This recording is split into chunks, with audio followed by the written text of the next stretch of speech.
Welcome to the NC Spin After Spin. Additional comments from our panelists just available on our website. Becki Gray, what do you wish you had said on last week's show, but you didn't? Well, Tom, we were talking about the state health plan and the hospitals and that controversy and where that's going to go. Dale Folwell's position on that has been one of more transparency, tying the reimbursement cost to Medicare reimbursements so that there's some sense to all of this. I thought it was also interesting, what I didn't get a chance to say was there's also been a federal report that came out just in the last week or so. It's a 100-plus page report where the White House, the Department of Health and Human Services, the Department of Labor have all addressed and looked at how do we reduce health care cost and how do we increase access to health care, across the country.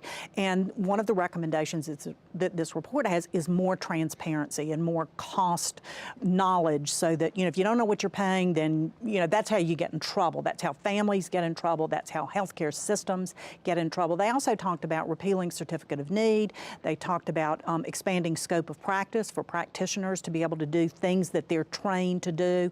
Also talked about the development of telehealth. So, all of these things that we're talking about in North Carolina are things that they're looking at the federal government doing studies. So, although Dale Folwell had come out with his position on this transparency within the state health plan before the federal report was issued, I thought it was interesting that the federal report also emphasized that as something that we need to be doing.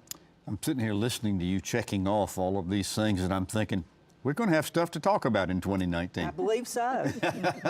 Well, thanks for watching the After Spin. We'll have more video all during the week on ncspin.com.